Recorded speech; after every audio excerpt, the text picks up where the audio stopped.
Today, we're going to go over the nomination process for the New Jersey Black Heritage Trail. And I will be I'm here to welcome you all. As you all know, the New Jersey Historical Commission is a division of the Department of State. And in today's presentation, Dr. Sinatra Smith and Mr. Gregory Odey will go over the nomination process. We currently have made a couple of changes to streamline the process. As you all know, the key aspects of the Black Heritage Trail program are to support our historical sites and organizations, our community groups that are promoting the history, to provide our resources in helping to share the evidence and the primary sources that support the stories of New Jersey's African American lives and culture of resilience, and also to provide an opportunities for folks who are either longtime residents of the state or visitors to the state of New Jersey to be able to visit our museums or our commemorative sites that have programs, or for the opportunity to reflect upon the great heritage that African Americans have shared here in New Jersey for more than 300 years. And so again, my name is Noelle Lorraine Williams. I'm the director of the African American History Program and the New Jersey Black Heritage Trail. And we will begin our program. Sinatra, can you please share the PowerPoint? So this is the 2026 nomination cycle for the Black Heritage Trail. And so I'm just going to introduce the application overview. As you all know, the bill was signed by Governor Murphy in 2022, and the New Jersey Historical Commission is proud to fall under the leadership of Lieutenant Governor Tahishel Way, who also serves as Secretary of State. And so we work in partnership with the other departments or divisions of state, including New Jersey Arts Council, as well as departments that deal with taxation,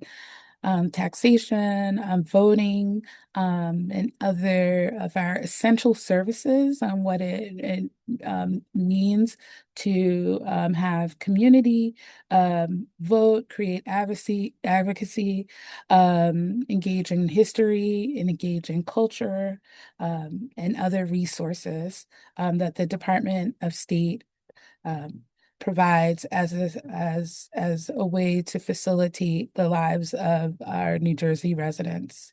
Next slide. So about the New Jersey Historical Commission, we're a state agency and we're dedicated to the advancement of public knowledge and preservation of New Jersey history.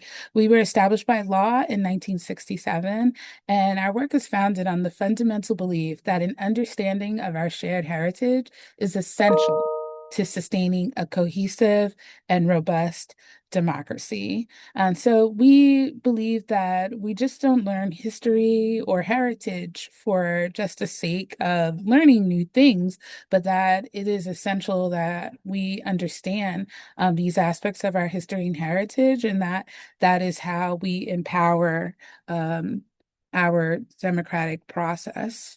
Next slide. So the New Jersey Historical Commission receives its funding primarily by legislative appropriation, and we fulfill our mission through various initiatives. Some of you are our grantees. We're lucky to have passionate and committed grantees to New Jersey history in the program, as well as newcomers. So the goal of the grant program is to engage diverse audiences and practitioners in the active exploration, enjoyment, interpretation, understanding, and preservation of New Jersey history. In addition to other awards and prizes, the New Jersey Historical Commission offers a free archival evaluation service called Caucus Archival Projects Evaluation Service.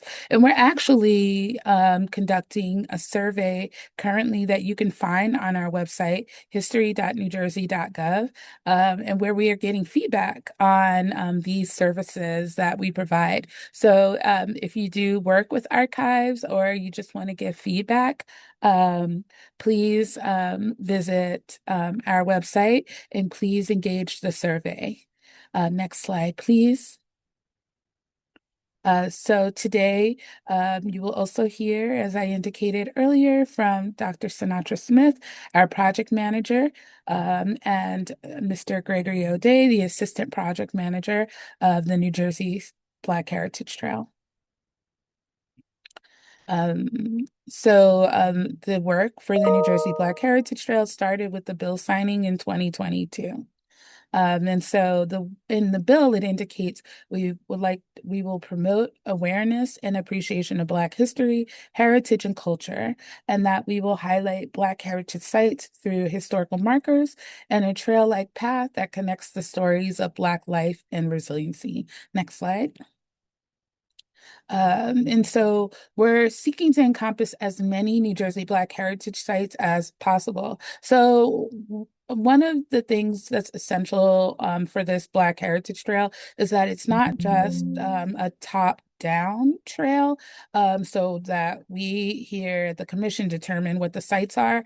Even though we do have staff-sponsored nominations, we get the majority of them from the New Jersey public, the folks who are able to do the research and provide the evidence and also host the markers.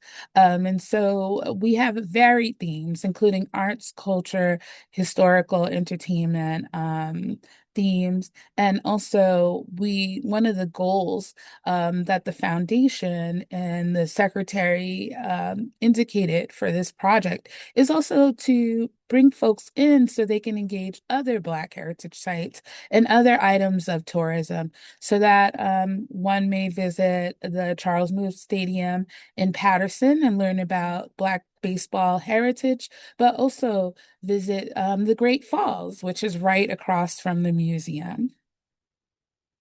Next slide.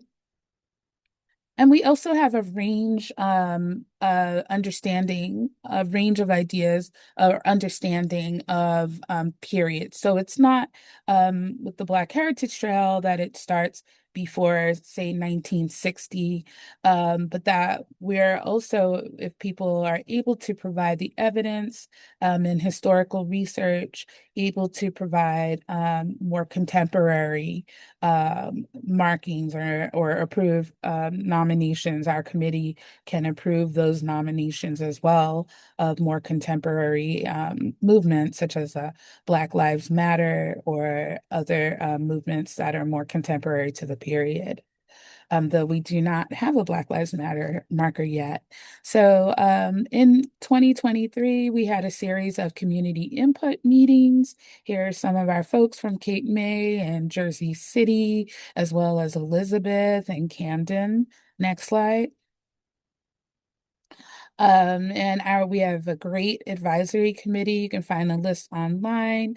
They're composed of representatives from the New Jersey Black Heritage Foundation, and they have an expertise in history, tourism, and preservation. So basically, the staff doesn't make final decisions on the nominations. We're here to help you with your application and provide and figure out the best way to provide evidence of the site and the history there that you all are looking to preserve.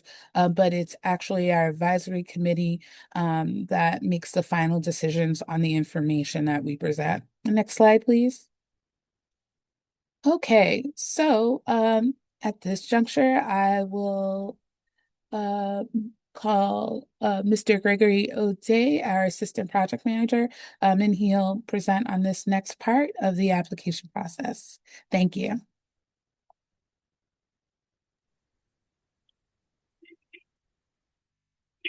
Thank you very much, Noel. Now, I would like to share my screen before I proceed.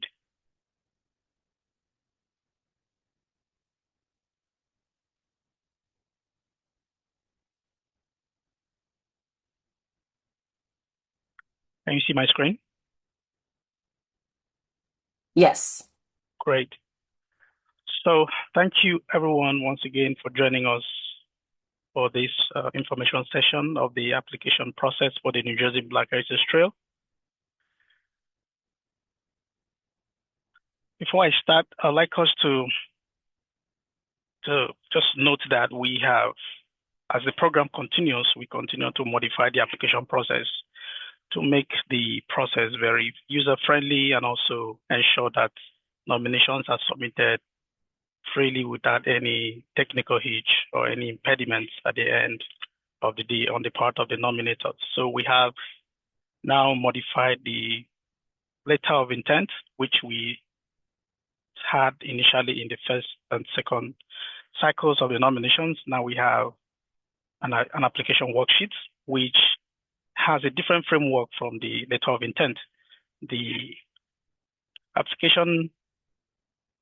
The pre-application worksheet is a document basically that gives the nominator an opportunity to provide us with what they intend to, the sites they intend to nominate, and also give us, just a brief overview of specific details that we need in order for them to then proceed afterward with the full application. And at this stage of the pre-application process, most of the information you provide at this stage would also be used. It's also going to be used in your main application. So once you commence this process of the pre-application worksheet, you have the option to save as you continue. So once you hit the submission button at the end of your application, once we receive it, we have the information saved on our back end. And at the end of the review, once we review this application worksheet, the nominators will be contacted with next steps, which include, number one, setting up a meeting with us so we can go over the application with you and answer all your questions and additional requirements that will be needed. So this pre-application worksheet is divided into 4 sessions. We have the nominator's information as the first section of the form. This section requires that you provide us with your information, your name and your contact address, so we can contact you if we have any information or want to send any packets to you subsequently in the course of the program. So that's very important for this application process for the program generally. So you provide us your contact information, your full name, and some applications come in on behalf of organizations. So if you are applying on behalf of an organization, you would also provide us with that information here and also the contact address for that organization so we can have on file. That includes phone numbers, websites, and emails. The second section of this pre-application worksheet is the site overview. So this section would help us have a little bit of grasp of what the sites represent. So you provide a short description of, if you're nominating a person, you provide a short description of that person you're nominating. If it's an event or an organization, that brief description is very vital. So you put that in the section, and you will also let us know. Some sites have their site registered on his national registers, and that also include either the state or the national. So in this section, you will notify us of that register where the site is registered and also the date, as well as provide brief description if there is a plaque or an existing marker on the site. Some sites have descriptive panels and some have plaques, while some also have markers on the site. So that information will be useful for us to have an idea of what the site looks like. So in case of the historic register, which I just mentioned previously, you can also state the name of the register. In the case of the state, you put in, if it's the federal, you put it and also indicate the dates where the sites were registered in those registers. The section C of this pre-application form includes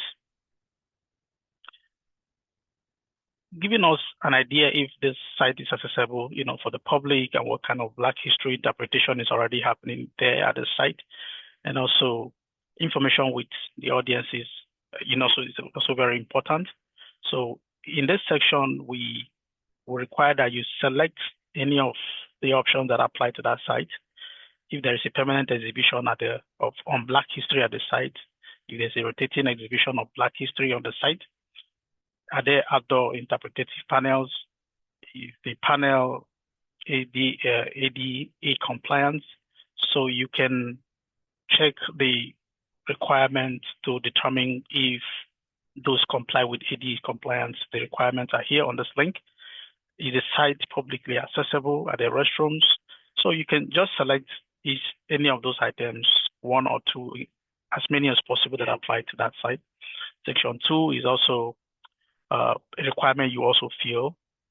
You select which option that applies, as many as possible. If it's an outdoor exhibition on Black history, just the same with the indoor requirement, that also applies here. You just select all that apply. And in this section here, you would let us know if the site organizes events, be it annual, monthly, weekly, or there's never been an event at the site. This particular section is important because in the course of the program, we will be requiring our nominators to organize annual events at the site. So providing an answer to this section will be very important later in the program, because we will be reaching out to those sites that have been approved to begin to plan and let us know what kind of events they would also want to be organizing, or partner with the existing sites in the case of sites that have annual events currently ongoing. So at the end, during the course of this program, we will require that nominators will furnish us with information on how they plan to carry on some of this events. So this information is very important. And here is optional, but we encourage that you provide us with any relevant details or links regarding Black history related exhibition, event, or other methods of interpretation that happen at the nominated site.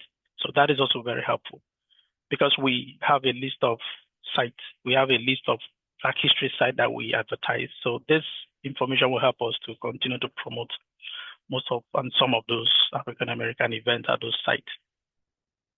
So these teams are also very important, because when you're submitting your application, we kind of have an idea of what section or team you're trying to address in your nomination. So that includes women and gender, LGBTQAI+, the geographic region that contain significant Black history without any public commemoration, Black immigrant populations, social movement that includes workers' rights, anti-racism, economics, housing, and disability. Culture that includes art, music, food, enslavement, electoral process, voting legislation, or if there is any other item that we didn't include here, you may also click on other. You have a pop-up line that will pop up, and then you include that section that is not listed here. So these are the teams that we are looking out for in the course of this application. But if you have a team that is not included here, you may let us know by indicating on other and including that. So this 4B is also optional, but we strongly encourage that you share any details regarding the teams that are addressed by the proposed markup. 5A here is the time period that is addressed by the proposed markup. So we've divided the section in various years, so you can let us know what particular time period your nomination falls. That also helps us to be able to walk through the program as that nomination is concerned. So if it's during the African arrival in the colonial era, which is 1619 to 1775, Revolutionary War, gradual emancipation and antebellum, Civil War and Reconstruction, Jim Crow, World War One, first wave of the Great Migration and the Great Depression, World War II, Cold War, Civil Rights Movement, and Black Power, Reagan economics, the fall of communism and the rise of hip hop and the internet, the new antebellum. All of this are the period in which either of a nomination can fall. So you can select. If your nomination doesn't fall within this category, let us know by including an order and provide that time period accordingly. And the 5B is also optional. You share any detail regarding the time period addressed by the proposed marker that you think is relevant that we need to know that will help your application. You also include that in that section. Section D is also very key because this helps us to have a very broad understanding of where you want the site, where you're proposing that the marker should go. So is it going to go to the park? Is it going to the store? Would it be stored at the cemetery? Is it church, government building, historic site, boardwalk, school, library, museum, performance venue, corporate, private building? All of these are very important because in the course of the program and when you submit your application as approved, there are certain steps that will be taken in the course of the program when your site is approved. So the installation of the marker the site in which the marker will be installed is very important because, like some of you are already aware, we have the private and public site, which is something we'll discuss subsequently. But this is very important because it gives us an understanding of where your marker will be installed. You provide the address in this section, and also we have provided a downloadable document that will help you give out very specific details where the marker will be installed. So that I've created a document that will help you provide that information, which I'm going to be sharing in just a minute. So if there are any photographs you have, current photographs of the site will be shared in here for us to see, which are going to be from 2 to 5 or as many as you have. You share them with us. So we have that on file. And also this section, which I mentioned before, you would have to provide that information to let us know who owns the site, if it's private or public. So you know, if it's public, you put in public. If it's privately owned, you indicate, you put in that is a privately owned site. All of this information are very important because they are going to inform all of the paperwork and documentation exercise that will be done after your site is being approved. So this information is very important. And then one important section is to also let us know and agree that once the marker is approved, you agree to coordinate with the public works department to install the markers. Almost all of our approved sites that have been approved so far, and most of the sites that we have installed markers and unveiled, those sites were coordinated by the nominators who worked closely with the local Department of Public Works to install those markers. So we also expect that you consent to this process, that you work with your Department of Public Works to get that process done. I'm going to share quickly the processes involved to providing us with the GPS coordinates in that particular location you're proposing that the marker should go.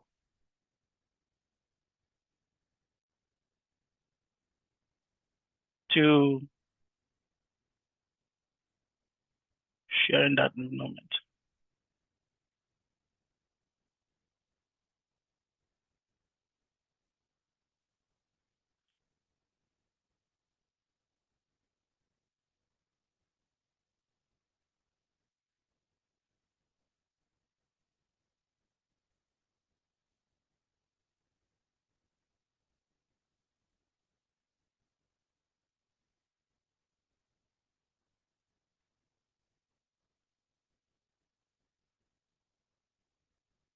Can you see my screen? Not yet. Okay.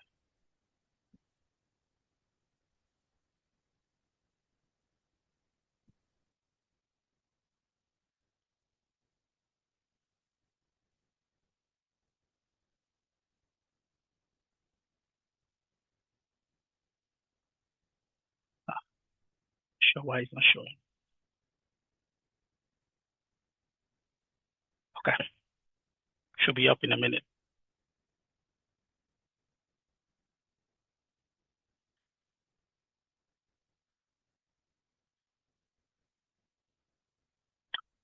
So this is the process involved in plotting a graph for us to show us where the specific location where you want the marker to be installed. In this section, you will log on to your Google map with the link we provide here. When you click on the map, it takes you to your Google map, and then this is the page you see once you click on this google.com maps. And then once you get to that point, you type the proposed marker location on the left field in the search bar here.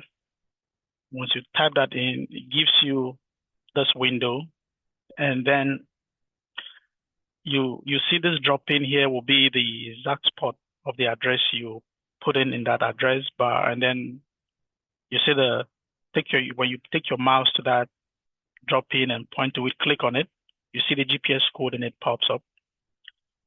And then to save the document, you click on the drop down menu on the right here.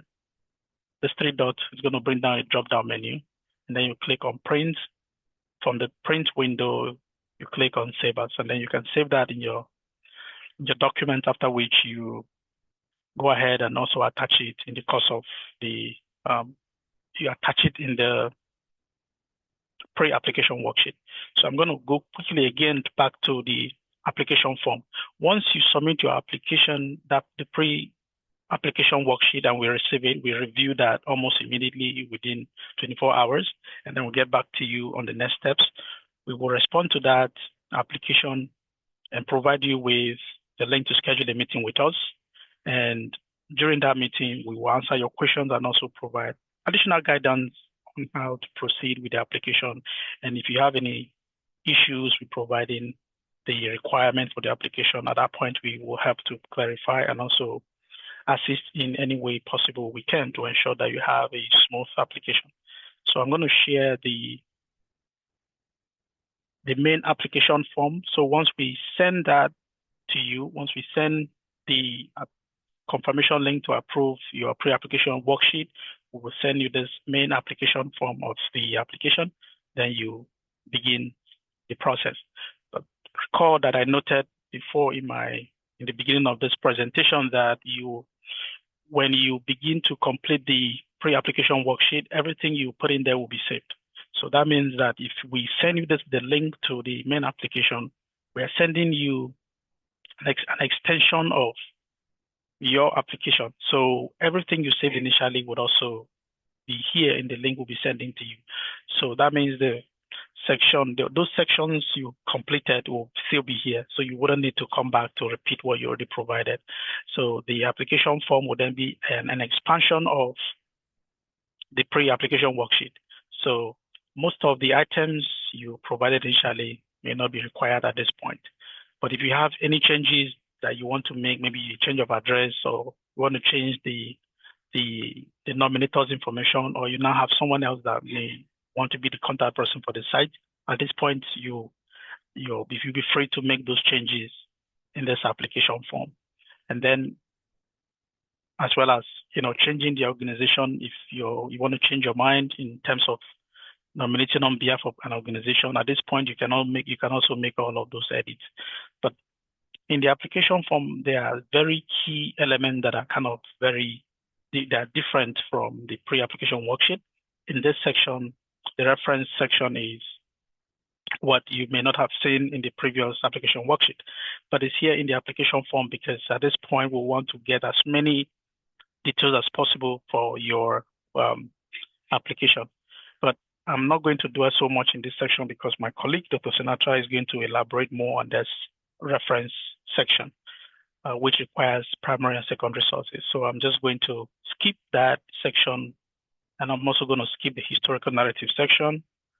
She's going to dwell very much in providing elaborate and information on those sections and what is obtainable from nominators. And I'm going to skip to the end. So all of this in section E, which we what also want nominators to do is to provide us letters of support, particularly if you're nominating a site on behalf for if you're nominating a site that is owned by the public or owned by a private entity, we typically require that you offer us letters of support from all of those entities. So, as many people that you think their support will be relevant to your application, we encourage that you provide us with those letters of support. And the second one here is optional, but we encourage that you also include critical sources that you cited.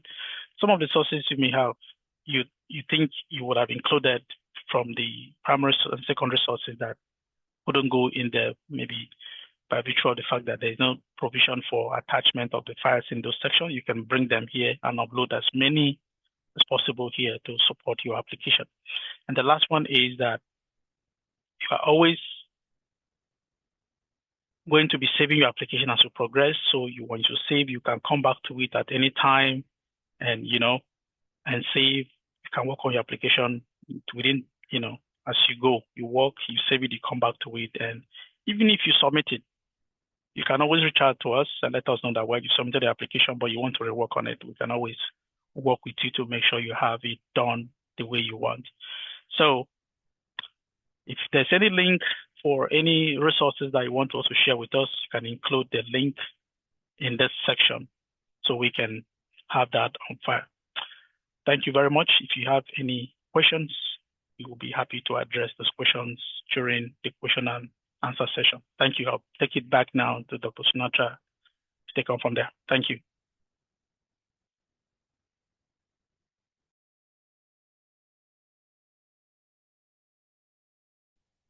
Thanks, Greg, and thank you, Noel. I see that someone had their hand raised. I'm going to continue with our presentation, and we will get back to your questions after. So I'm going to go ahead and share my screen, and you all should be able to see my screen now.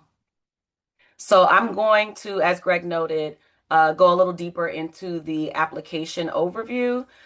So some things that we wanted to underscore for you all is that with the application, you are documenting the site's contribution to New Jersey Black history.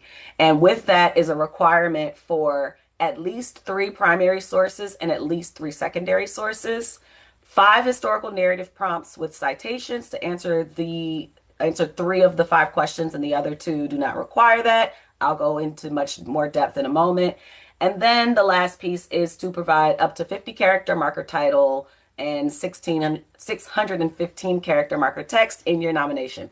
Please note that all of the marker titles and texts will be internally revised after nominations are approved. That process is a slow burn, but it will be moving. For those of you who have already nominated sites, you know how long it may take for you to hear back from us. We haven't forgotten. We already have 77 approved sites, which is really exciting, but also means that we've got to get through all of them. And as the Historical Commission, we are checking for historical accuracy. We are often looking for additional archival sources to support particular claims. For those of you who are nominating Underground Railroad sites, please be sure to include archival sources that prove that your site was a stop on the Underground Railroad. It is not often the easiest thing to prove, but we do need to make sure we've got archival documentation to support any claims that are being made, as we are the Historical Commission for the state. I was going to say next slide, but I'm controlling the PowerPoint. So let's get into primary sources. When citing primary sources, please include the name of the archive or other institution that maintains the records, along with a link to the record itself or to the institution in the case of non-digitized records. And if any information that I'm about to go through on the right side is unavailable, please write NA or not applicable in that field. So as I noted earlier, at least 3 primary sources are required for every application. You are able to add more than 3, so you'll see on your form that there's this add row button here at the bottom, and it'll add more. Sorry about that. But you do have to have at least 3, and they need to be at least 3 separate sources.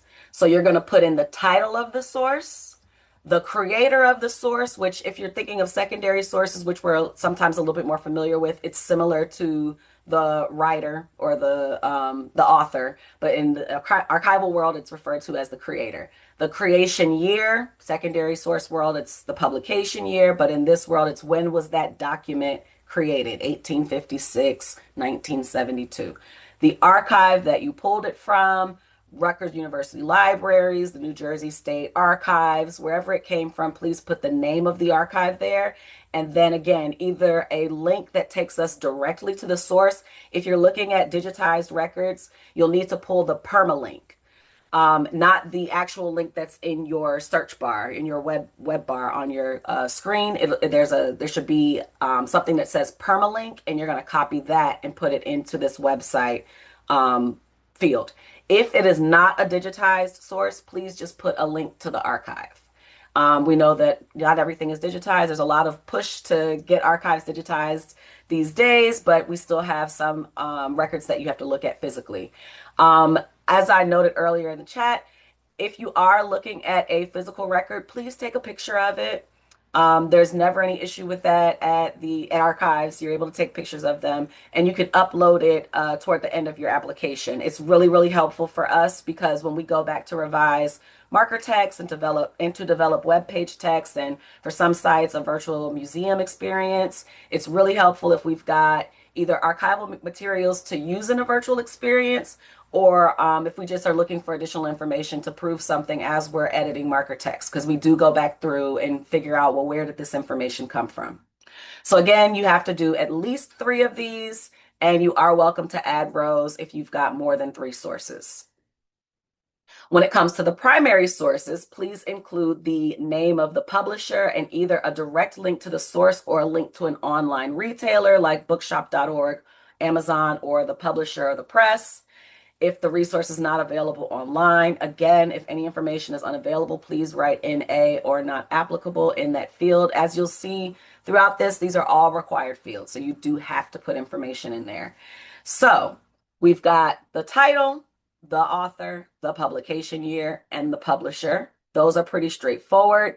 The website, again, if it's an online source like a digital newspaper that is open access, because we know a lot of digital newspapers, you have to have a paid subscription. So if it's an open access one, you can pull the link for the actual article itself. If it's not, it would be helpful if you would download it and attach it at the end, because again, we are going back through to confirm the historical accuracy of any point that is made, particularly in marker text, but also in your historical narrative prompts.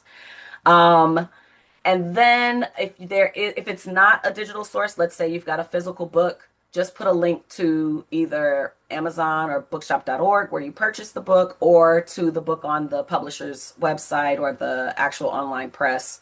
Any of that is fine. I see a question in the chat that I do want to go ahead and address. It says, I thought one primary source was required. Also, what if you create the source, such as an interview with a historian? I'm so glad you asked that question. Thank you, Adrian. So we've always required 3 primary sources. We've not always had it set up this way. The first round of applications was set up a little different in terms of just the form itself, but we have always required 3 primary sources and 3 secondary sources minimally. Again, for each of them, you can add a row if you need to. If you are citing an interview, it could be a personal conversation that you had with someone. The title is phone conversation or email conversation with so-and-so. The creator is you as the person who had that conversation. The creation year is the year when you had that conversation. The archive here would be not applicable, and the website here would be not applicable. However, you should maintain records of anything that you are putting on your application that you are the only person that has that information for. If it's an email, then you're able to just, download the email and you can attach it in that optional attachment section. If it was a phone conversation, I would say add that in the website field or in the archive field, just noting that it was a phone conversation so that we're aware. If you don't put any of that information, you will hear from us. We will be following up with you to get more information, because we need this information to be complete and before we send it to the advisory committee for their review. And the reason we do this is because we want to get as many sites through our process as humanly possible. We want you all to be successful in nominating your sites. We are not aiming for folks to need to resubmit, though resubmission is an option. We do not reject sites. We offer an opportunity to resubmit. The only way your site would be rejected is if it is ineligible for the New Jersey Black Heritage Trail, which in the only case so far has been sites that have nothing to do with Black history. Another reason that we do the pre-application worksheet is because we need to know what sites folks are planning to nominate in case more than one person is interested in nominating a site, which did happen last cycle. If that happens, we will put nominators in contact with each other and you all can kind of sort out what you want to do to move forward. Do you want to work together? Do you feel like maybe one person has a better handle on it and you're like, oh, great, you're doing it, you got it, no worries. Whatever the situation is, we want to make sure you all have the opportunity to make that decision and that we don't have more than one person doing the same work where you could have just combined forces. Okay, so for the references, please do not include non-reputable sources like personal blogs, self-published works, or websites that are not linked to a government entity, academic institution, or history organization. All sources referenced in the historical narrative sections should be cited in the reference section. I repeat, if you are citing a source in any other section of your nomination, this also includes the marker text section. It needs to be captured either on the secondary sources section or in the primary sources section. There were a number of sources for our last cycle where folks were bringing in new things when they got to the prompts. Please do not forget to go back and add them to your primary and secondary source sections. That helps us find these sources later on down the road. It helps us confirm that they are reputable.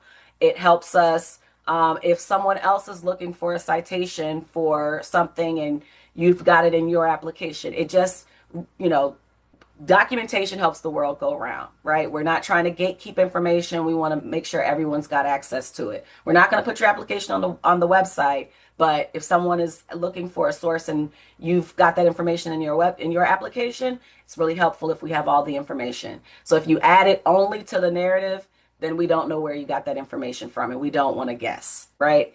If you need any assistance in locating sources, please reach out to us. We've noted several times that we are not the folks who approve these nominations. So not only are we able to help you, we are able to submit nominations ourselves. Anyone is able to submit a nomination, including our advisory committee. They just recuse themselves from reviewing that nomination when we get to that point. Same thing with our commission members. So we can help you as much or as little as you need. That's why we have that required meeting to just get the conversation going and kind of gauge what sort of additional help you may need. You'll have all that information after you meet with us, but please take advantage of this opportunity. We are here to help. So let's get into the prompts. So in the historical narrative section, there are 5 questions. The first 3 require all of those citations. The last 2 do not require citations. They are for information gathering purposes. So the first question, provide an overview that specifies the historical significance of the subject and indicates how or why the subject is meaningful and educational to the public. This goes to our goals as a Black Heritage Trail, as a state program. We are here to be educational to the general public. So in that first prompt, you're going to use your sources to explain why this is important information to the public. When you're answering these questions, keep in mind, you don't need to convince us. We agree that your site is important. This is just to make sure the information is there. We don't need to know that, or we don't need you to tell us that the church is important because churches are important to Black history. We know that. We acknowledge that. We need to know why your church specifically is important, right? What is the historical fact that you want the public to know about your church? It was the first AME church in your county. It hosted freedom schools for Black children who were not able to go to public school. It was an Underground Railroad site. Those are the kinds of things that we're trying to get into with this question. Okay, so you don't need to convince us that Black history is important. We understand. We just want to know what is the specific attribute of your nomination that we want to make sure the public knows about. So you're going to next describe how the subject had a significant impact on its time and has statewide and or national significance. Everything that we're doing is state history, but in a lot of cases, not only is it connected to a national narrative, it is national history. It was the landmark case that was used for some congressional legislation that came down later on, or it was the place that this movement was planned that spread nationally. All of that is important. Or it could be, it was important to these people at this time for this reason. It was a Black community that was cut off from the rest of the state due to waterways or lack of transportation. And so this church or this school or this property of some sort was only really used by that town or that community. That's still extremely important. We just need to know it in the text. Number 3, explain why the subject has had a significant impact on the history of New Jersey populations and communities and their cultural development. Same thing goes here. So it could be just this community, it could be just this municipality, just this county, just this state, this region. Whatever the case is, explain it all here. Again, this is not to convince us. This is to provide the historical information. So that's where you want to focus your energy. You want to focus your energy on, I've got all these sources that say this place is important and for these reasons, and now I'm going to give it to you in 1 to 2 sentences per fact with the citations so that now we have the information and can share it with the public. Again, these last 2 questions do not require citations, so there will not be a citation space for them. They are describe how the subject can be thematically linked, or I'm sorry, connected to other Black heritage sites in close geographic proximity to the site. How do these sites serve as stewards of Black history and culture? How might they serve as potential collaborators in future events highlighting the trail? If there are no nearby sites, describe the significance of this site in relation to its surrounding environment. So again, I noted that sometimes there are sites that exist because the community was isolated. And so you can just explain, oh, well, this community was isolated with these geographic structures or with these buildings or with this limited access to transportation or limitations on Black movement. Whatever the case is, you can state that here to explain why it's not near any other sites. You can also see all of the approved sites on our website, blackheritagetrail.nj.gov. If you just want to take a look at what's already been approved, and you are more than welcome to say, oh, this site is located in Trenton and you've got 14 other sites located in Trenton. Here are all of them listed, and or if it's not a geographic connection, maybe it's a thematic connection. Your site is connected to military activity, and here are other sites that are connected to military activity that have been approved on the Black Heritage Trail or that are not on the Black Heritage Trail. We love to get those sites because then we can reach out to them and invite them to nominate themselves as well.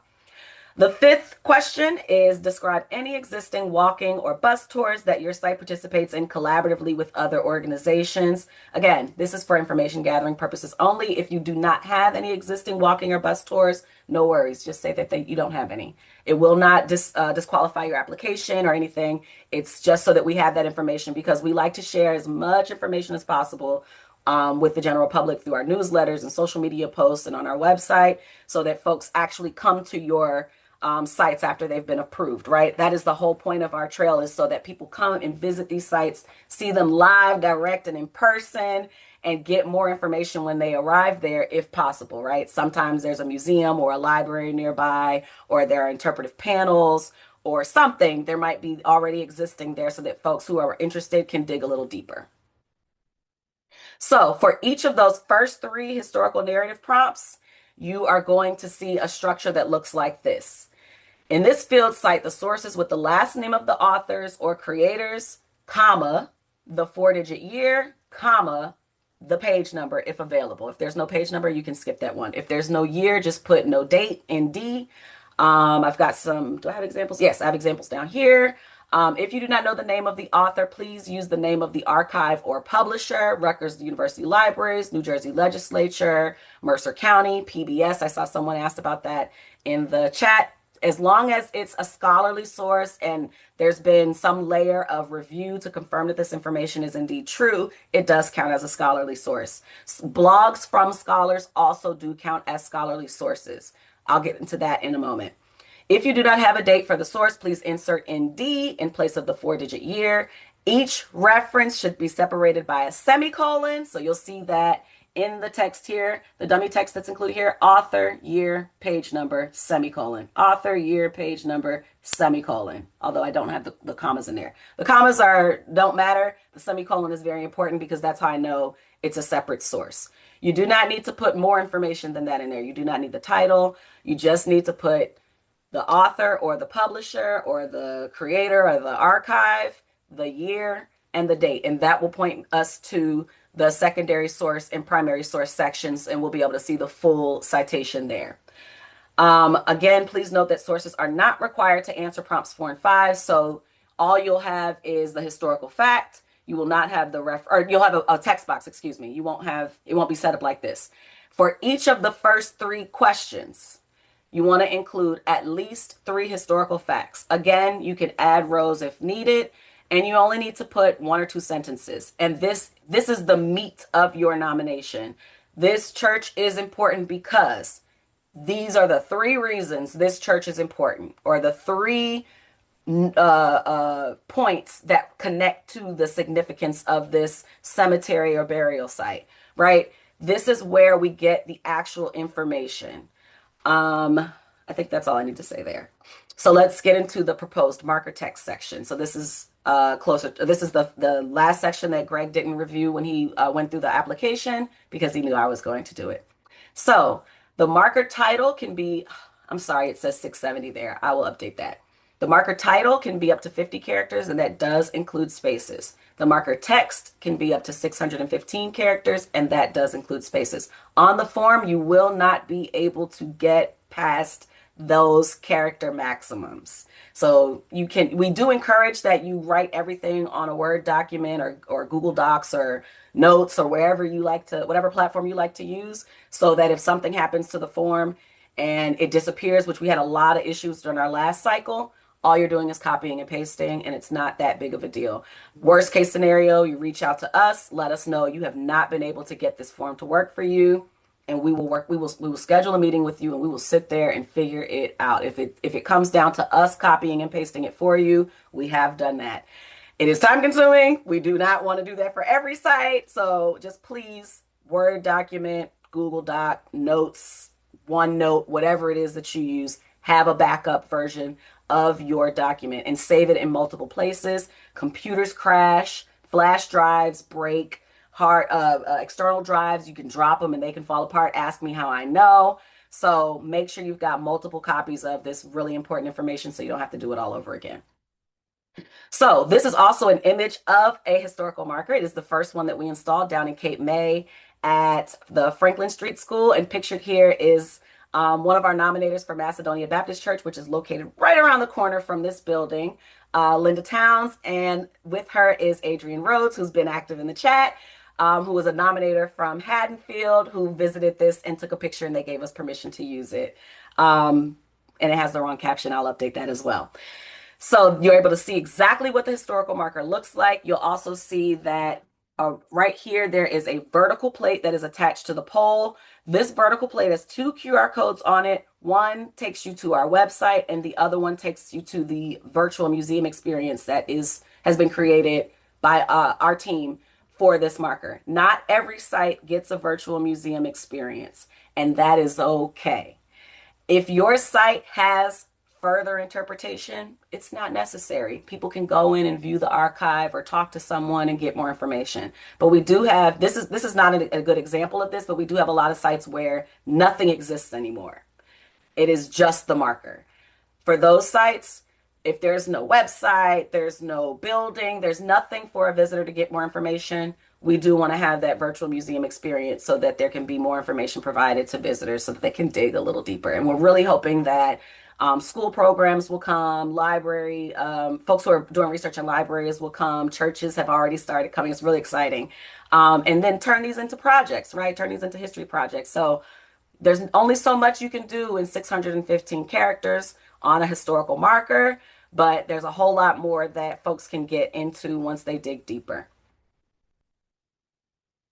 So in order to help you draft your marker text, we've created these series of prompts that will ultimately get you to that.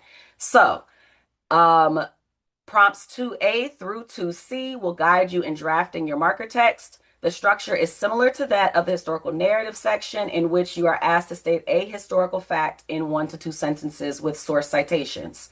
It is the same structure, except for this time, you don't necessarily need to do 3 historical facts in one section, right? You can add a row for this, specify why the subject will be meaningful and educational for the public. If you want to have more than one row in here, you're welcome to do that, but you don't have to. You can just answer these questions with 1 to 2 sentences for the overall statement, 1 to 2 sentences for the historical detail statement, and 1 to 2 sentences for the closing statement.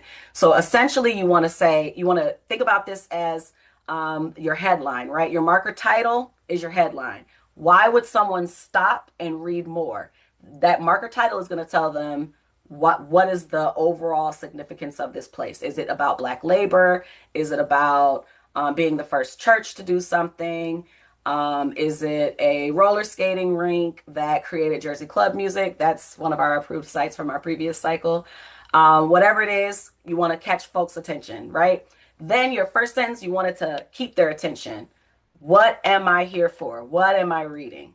So the same way in the historical narrative section, I said, you're not convincing us that Black history is important. We already know that. The program is predicated on that. You're giving us what is the information that the public needs to know. So kind of keep that in mind as you're doing this. This should not be new information that was not provided in the historical narrative section. These should not be new citations that were not included in the primary and secondary source sections. Okay, I'm going to say that one more time for the people in the back. This should not be new information that was not included in the historical narrative sections. It doesn't need to be written the exact same, but the concept, I should be able to go back to your historical narrative and see where you pulled that from. There should not be anything cited in your historical narrative section or your marker text section that is not included in your primary and secondary source sections, because you're only giving me a little bit of information that points me back to the full citation, remember, okay? Please note again that the final text will be edited by the Black Heritage Trail team in collaboration with the nominator. So we'll do an internal review, but before anything happens, you will see it again. If you've got any edits, you'll let us know, we'll make them, and we'll recirculate the text, okay? You will always get the final say. We will not print something that you wholeheartedly and totally do not agree with. So as you're working on your text, remember that it's providing a concise summary of the marker subject, specifying the historical significance, why the subject will be meaningful and educational for the public, as well as how and why the subject has a lasting impact over time. Please note that the final text, again, I have this in here multiple times. I want folks to know it will be edited by our team in collaboration with the nominator. It should include an overall statement of significance that summarizes the historical significance of the site. And then it will be followed by any relevant additional detail related to the context as it relates to Black resilience and liberation. We are using this approach to writing this marker text. We are not showing the downtrodden, depressed, oh, woe is me. We are showing how Black people have been resilient and despite the circumstances have come out on top every time, right? Segregation in public schools, no big, well, huge deal, but something that we were able to work through with churches creating schools or families staging protests to integrate schools and change legislation. It never stops at the oppression. There's always a moment for liberation and resilience. It may be something that's still coming, right? We are open to contemporary history, but that's the lens that we're using as we're writing this marker text, that Black folks are resilient and have active participation in claiming liberation. And then the last thing you want to do is a closing statement that goes into the impact that your site has had over time, statement of its national significance. Maybe your site has attracted national figures, whether they be historical, scholarly folks, activists, or they could be entertainers. We do highlight culture on our trail. It could be that now the school has been renamed in honor of the families who protested for integration. You know, there's a lot of different ways that can go. So take a stab at it, but be not afraid. We will work with you to make the edits down the road. So, our next section is about research. These are some pointers for those of you who are not experienced researchers, those of you that are city historians or former professors or community organizers. You probably already know how to do this stuff, but we don't want to make any assumptions. And so we are providing this information so that everyone has an even playing field. So step one, begin your research with an open mind. The information that you gather may be partially true, factual, or not true at all. Gather all of the information you have and be sure to save documents on another drive besides the hard drive. Other options for backup storage include USB drives, Google Drive, Dropbox, all kinds of different things. Just please save your drafts in multiple places so that if anything happens to your device or the cloud, you still have access to it. Check with the New Jersey and National Registers of Historic Places to see if the site has any current nominations. And this is really, really helpful. This is really a cheat code right here. If someone has already done the amazing and intense research to nominate your site for the New Jersey or National Registers, please look at their nomination. You are more than welcome to pull from it. This is not a research paper for a class. Okay, this is not a publication. If the research has already been done, please feel free to pull liberally from that and then cite your source. That's all we're asking. You can cite where they pulled the information from. You can cite the application itself. All of that is fine. For those of you that like to use Wikipedia, please do not cite Wikipedia. That is not a reputable source. However, the information that is included on Wikipedia, there's a reference section at the bottom. Go to that source and see where they pulled that information from. That's what you want to cite, okay? And take a look at it yourself to confirm that that information is accurate, because we know anyone can edit Wikipedia. It's a great place to start to kind of get your wheels going, but that is not a place to end. Do various Google searches on your topic. Again, remember to keep an open mind since some of the information may be partially true, factual, or not true at all. Note where information conflicts or is the same and the sources used. And I'll get into this a bit more in a moment. Number 5, gather primary sources and build a data page of facts using online resources, archives, and libraries. This is a basic who, what, when, where, why, and how. For example, the founding of a town, when the church was built, when the school was demolished, or when the person was born or died, are all basic facts that will assist you in your research. Primary sources such as the census, birth certificates, bank documents, etc. are helpful, though even these documents can have mistakes as well, particularly with names and spelling related information. So some resources we have for you to take a look at when you're doing your archival research are the New Jersey State Library, the New Jersey State Archives, your local libraries and archives, as well as university libraries and archives. Number 6, gather secondary sources about your topic and related to your topic. These include research papers, books, theses, topical websites, etc. Sources such as oral histories should be dated and transcribed. Look at figures that might have visited or are associated with the site. Sometimes information is in other places. For example, the Schomburg Center for Research in Black Culture in Harlem or a repository in another state may be useful. For example, for the Thomas Mundy Peterson marker, the actual medallion that he received in honor of being the first African American to vote after the passage of the 15th Amendment to the Constitution, which gave Black folks the right to vote, is actually housed at Xavier University of Louisiana. It's a New Jersey subject, but it exists in Louisiana.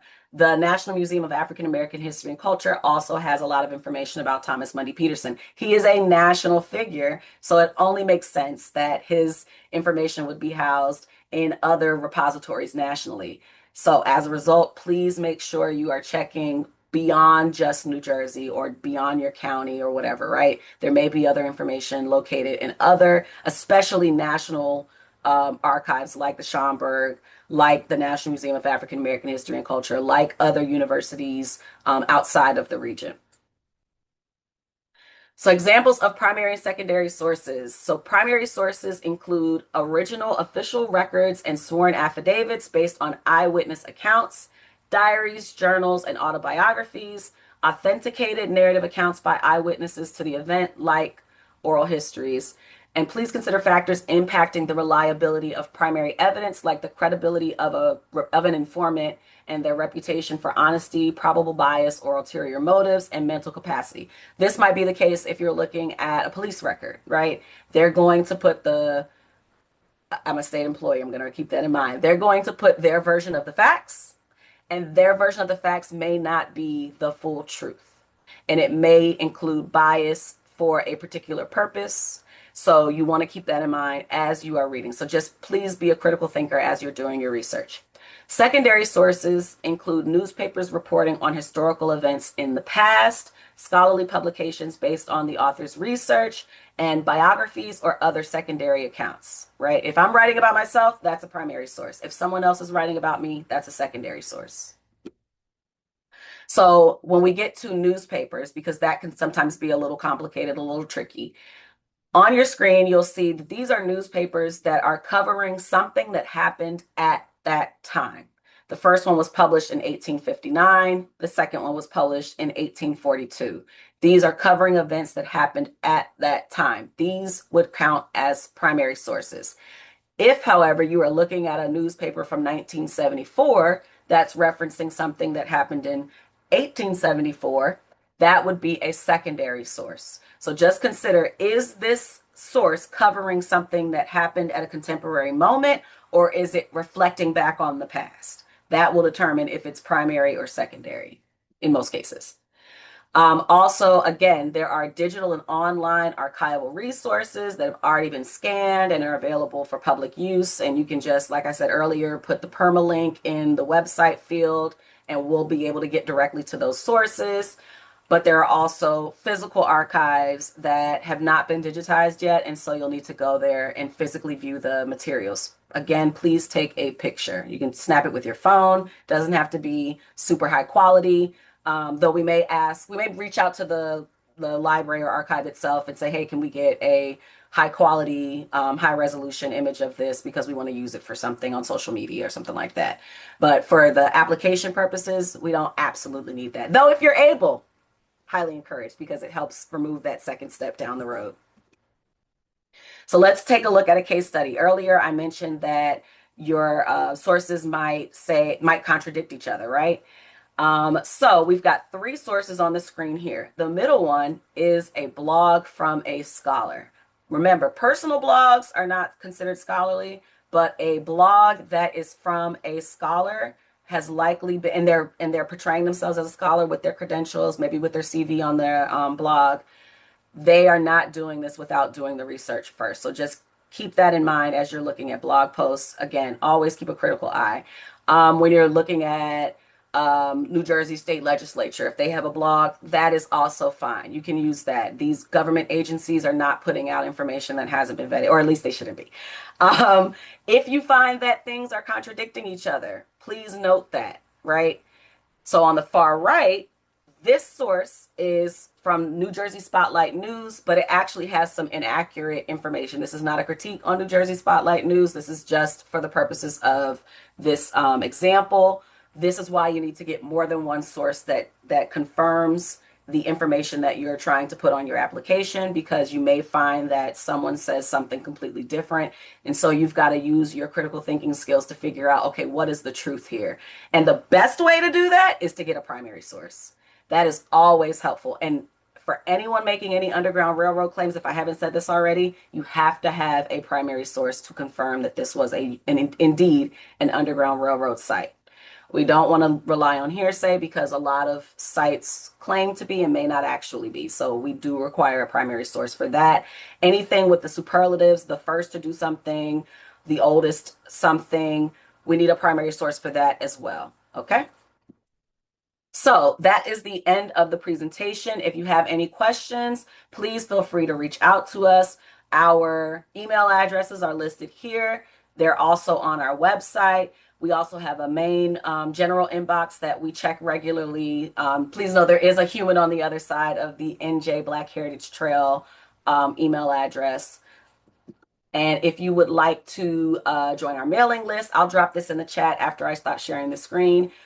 These links are also in our email signatures. So if you don't get it today, you'll eventually get it, right? So please feel free to follow us on all the socials. The Black Heritage Trail itself does not have its own social media accounts. We are all operating under the umbrella of the New Jersey Historical Commission. So anywhere you see the New Jersey Historical Commission, you can reach us.